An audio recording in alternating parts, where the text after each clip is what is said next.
ইসলামে এই মাসালা আছে। আপনি নামাজ আদায় করতে দাঁড়াইছেন, নামাজের মাঝখানে আপনার সন্দেহ তৈরি হলো নামাজ 2 রাকাত না 3 রাকাত, হয় কি হয় না? নামাজ কয় রাকাত পড়লাম, 2 রাকাত না 3 রাকাত? সেজদা কয়টা দিয়েছি মনে থাকে না। মাঝে মাঝে ইমাম সাহেবেরও ভুল হয়, মুক্তাদিরও ভুল হয়। ভুল হয় কি হয় না? 3 রাকাত ইমাম সাহেব বসে পড়েছে, মুক্তাদিরা আল্লাহু আকবার দিয়ে দাঁড়িয়ে যায়। ইমাম সাহেবের যেমন ভুল হয়, মুক্তাদিরও ভুল হয়। বলেন তো, যে ব্যক্তি নামাজের মধ্যে দাঁড়িয়ে উদাসীন, নামাজের মধ্যে দাঁড়িয়ে উদাসীন, 2 রাকাত না 3 রাকাত, 3 রাকাত না 4 রাকাত, 2 অঙ্কের মধ্যে ব্যক্তি দোদুল্যমান অবস্থার মধ্যে আছে। ইসলামের মাসালা হলো, যদি এরকম সন্দেহের মধ্যে তুমি পড়ো, নামাজ তুমি ছেড়ে দিবা না, কারণ নামাজকে ছেড়ে দেওয়া এটা হলো মারাত্মক পর্যায়ের গুনাহ। ব্যক্তি কি করবে? তার মনে মনে সে ধারণা করবে কোন দিকে তার বেশি ধারণা তৈরি হয়, 3 না 4, ওইটা ধারণা করে ব্যক্তি নামাজ আদায় করে শেষের পর্যায়ে শেষ বৈঠকে এসে আত্তাহিয়াতু পড়ে একদিকে সালাম ফিরে সেজদায়ে সাহু করবে। সেজদায়ে সাহু করলে ব্যক্তির পুরা নামাজটা আল্লাহর দরবারে গ্রহণযোগ্য হবে। সুবহানাল্লাহ। দেখেন, আল্লাহ যদি বলতেন বান্দা সারাদিন দুনিয়ার কাজ করো, অল্প টাইম আমাকে দাও, এই অল্প টাইমের মধ্যে বসে বসেও তুমি অন্য খেয়াল করো, দোকানের খেয়াল করো, বাসার খেয়াল করো, অফিসের খেয়াল করো, সন্তানদের খেয়াল করো, বাসার মধ্যে কে অসুস্থ সেটা তুমি নামাজের মধ্যে দাঁড়ায় দাঁড়ায় ভাবো, এতটা উদাসীন, তোমার নামাজ আমি কবুল করব না, আবার তোমাকে পড়তে হবে। আল্লাহ বলতে পারতেন কি পারতেন না? আল্লাহ বলতে পারতেন কি পারতেন না? আল্লাহ বলতে পারতেন, কিন্তু আল্লাহ বলেন না কেন? ইন্নী লা উদিউ আমালা আমিলিম মিনকুম মিন যাকারিন আও উনসা। আল্লাহ হলো সর্বাত্মক মূল্যায়নকারী।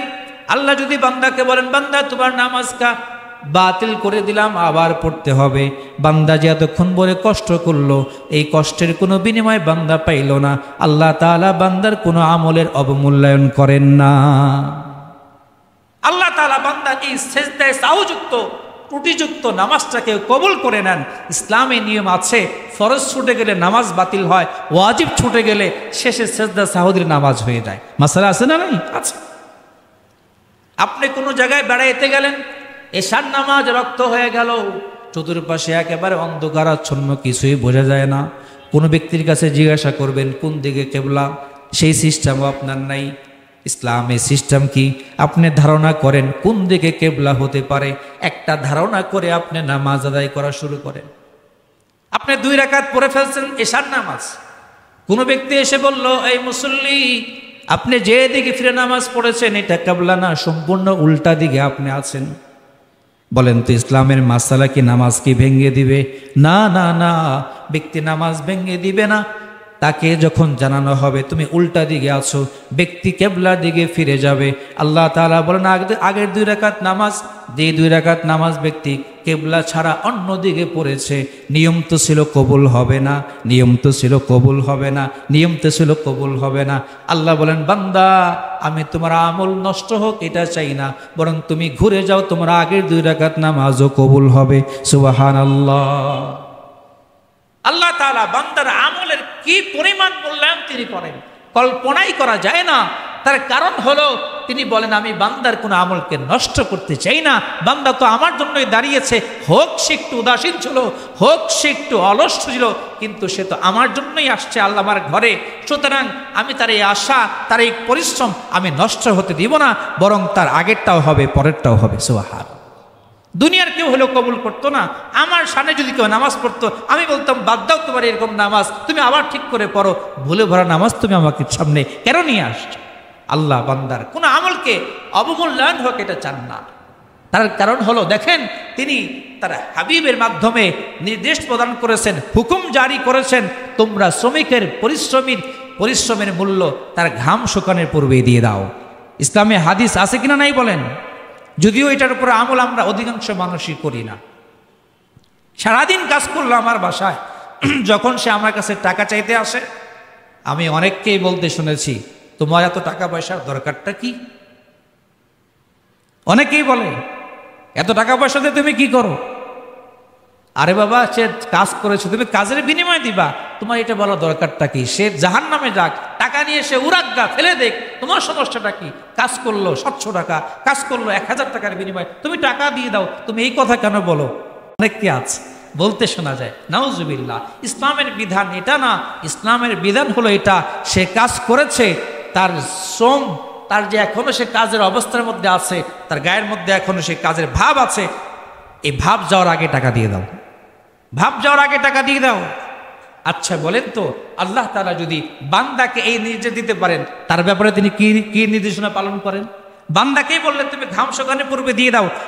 বান্দা তো অসহায়, বান্দার কাছে মাঝে মাঝে থাকে, মাঝে মাঝে থাকে না, দেখা যায় আসলেই তার কাছে টাকা নেই। বলে বাবা, টাকা তো তোকে দিব, আমার টাকা আছে কোথায়? আমার টাকা আছে হলো ব্যাংকে, ব্যাংক থেকে উঠাইতে হবে, তারপর তোকে দিতে হবে। অনেকে বলে কি বলে না, বান্দা তো অসহায়, বান্দা তো হলো ভিক্ষুক, বান্দা তো হলো একেবারে ফকির, অসহায়, মিসকিন। পক্ষান্তরে আল্লাহ কি বলেন? আল্লাহ কি? আল্লাহুল গনি ওয়া আনতুমুল ফুকারা। আল্লাহ তাআলা বলেন, আমি আল্লাহ একমাত্র ধনী, পৃথিবীর মধ্যে সকল মানুষ হলো ফকিরের বাচ্চা, ফকির।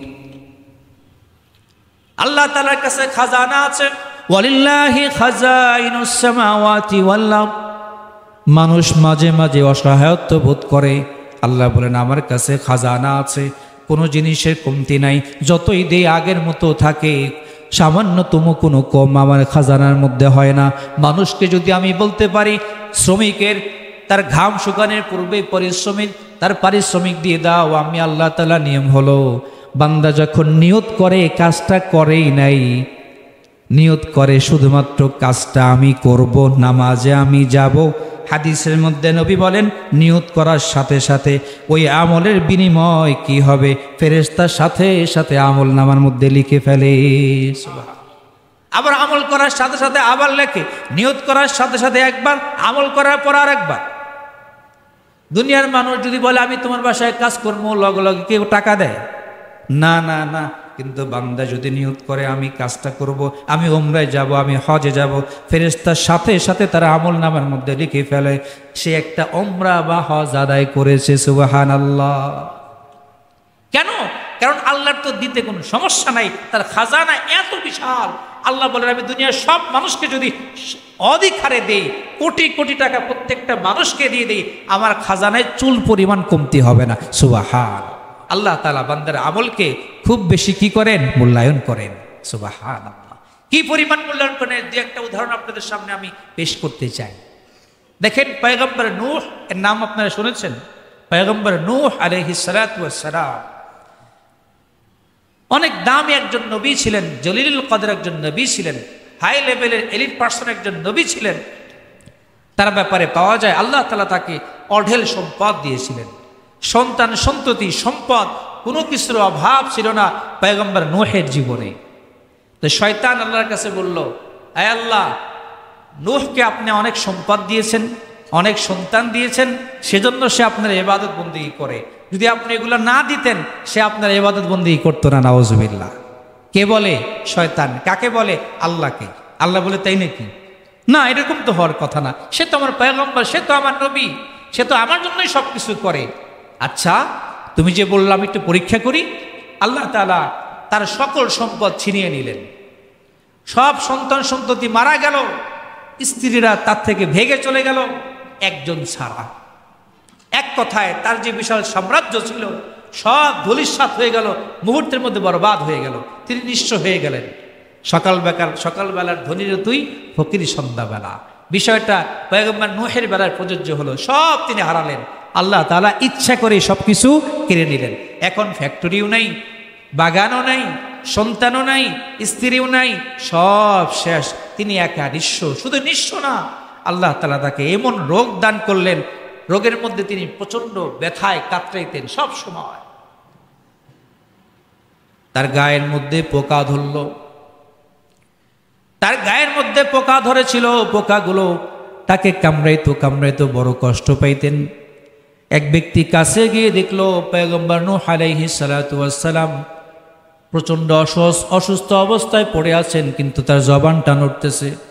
আল্লাহর বান্দা চিন্তা করলো তিনি জবানে কি বলেন একটু শোনা দরকার। গিয়ে তিনি শুনলেন পয়গম্বর নূহ জিকির করতেছেন আর আল্লাহকে বলতেছেন, আয় রব্বে কারীম, মেহেরবানি করে আপনি আমার জিহ্বার মধ্যে সংক্রমণ করিয়েন না, আমার শরীরের মধ্যে ঘা পসরা কোনো সমস্যা নাই, আপনি আমার জিহ্বাটা নষ্ট করে দিয়েন না, আমি এই জিহ্বা দিয়ে আমার জীবনের শেষ নিঃশ্বাস পর্যন্ত আপনাকে ডেকে যেতে চাই। সুবহানাল্লাহ। অর্থাৎ তিনি সব সম্পদ সব কিছু হারিয়ে নিঃস্ব হয়েও আল্লাহকে ভুলেন নাই। কাকে ভুলেন নাই? আল্লাহকে ভুলেন নাই। আল্লাহ তাআলা এই পরীক্ষার বিনিময়ে বান্দাকে যে তিনি কষ্টের মধ্যে ফেললেন, পরীক্ষা করলেন, পরীক্ষার ইমতিহান নিলেন, আল্লাহ তাআলার বিনিময় কি পরিমাণ প্রতিদান, কি পরিমাণ জাযা দিয়েছেন আগের চেয়েও বেশি কল্পনাই করা যায় না। আল্লাহ তাআলা তার কথা, তার প্রশংসার কথা সূরাতুল আম্বিয়ার মধ্যে বলেছেন। আল্লাহ তাআলা বলেন, ইন্না ওয়াজাদনাহু সাবিরা নি'মাল আবদ ইন্নাহু আওয়াব।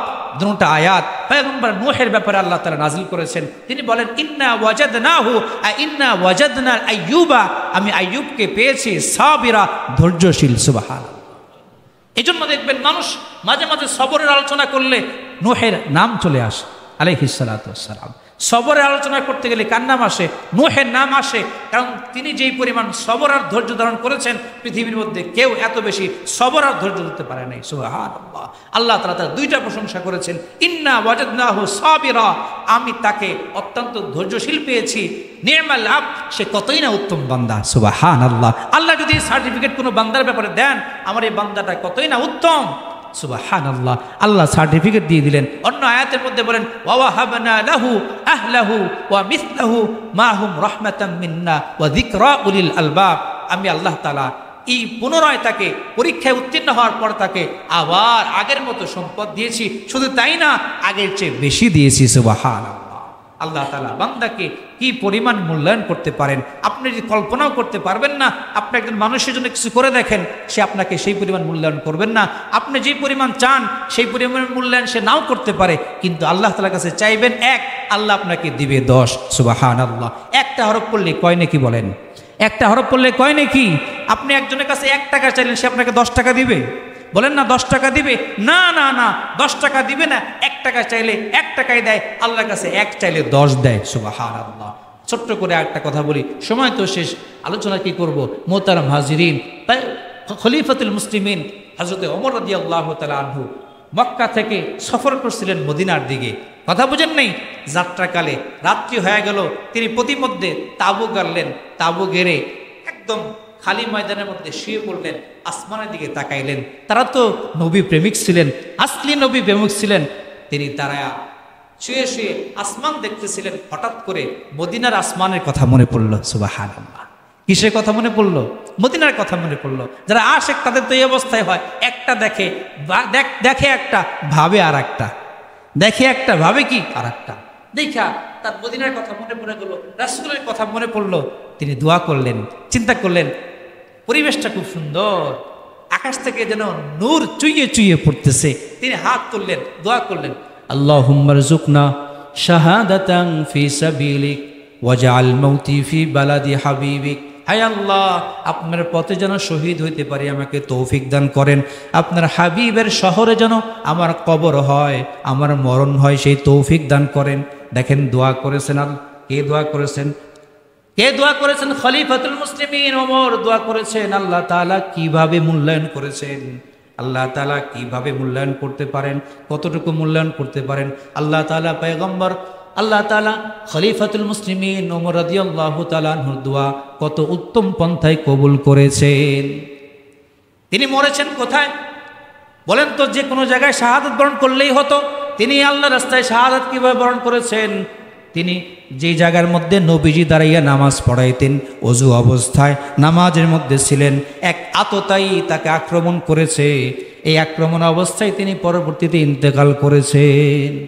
তিনি তো চেয়েছিলেন শাহাদাত, আল্লাহ তাআলা শাহাদাত দিয়েছেন রাসূলের জায়গায় দাঁড়িয়ে। সুবহানাল্লাহ। আল্লাহ তাআলা কি পরিমাণ মূল্যায়ন করে। তিনি চেয়েছিলেন যে আমি রাসূলের, আমার মওত যেন রাসূলের শহরের মধ্যে হয়, আমার কবরটা যেন রাসূলের শহরে হয়। বলেন তো, তার কবর যদি জান্নাতুল বাকিতে হইতো, তার দোয়া কবুল হইতো না? কবুল হইতো। কিন্তু আল্লাহ তাআলা কি পরিমাণ বান্দাকে মূল্যায়ন করেন, তার কবর জান্নাতুল বাকিতে হয় নাই, রাসূলের পাশে হয়েছে। সুবহানাল্লাহ। রাসূলের পাশে হয়েছে, দোয়া করছেন একটা, আল্লাহ তাআলা তার চেয়ে বেশি দিয়েছেন। সুবহানাল্লাহ। আল্লাহ তাআলা বান্দাকে তার চাওয়ার চাইতে তিনি যেই পরিমাণ চান তার চাইতেও বেশি দান করেন। মোহতারাম হাজিরিন, এজন্য আমরা চাইবো তো কার কাছে চাইবো? ইনশাআল্লাহ আল্লাহর কাছে চাইবো। যা কিছু প্রার্থনা করব, কামনা করব, কার কাছে করব? আল্লাহর কাছেই করব। আল্লাহ তাআলা আমাদের জীবনের সর্বক্ষেত্রে সব কিছুই শুধুমাত্র আল্লাহর জন্য করার, আল্লাহর কাছে চাওয়ার তৌফিক দান করুন। সকলে বলেন আমিন। ওয়া আখিরু দাওয়ানা আলহামদুলিল্লাহি রাব্বিল আলামিন।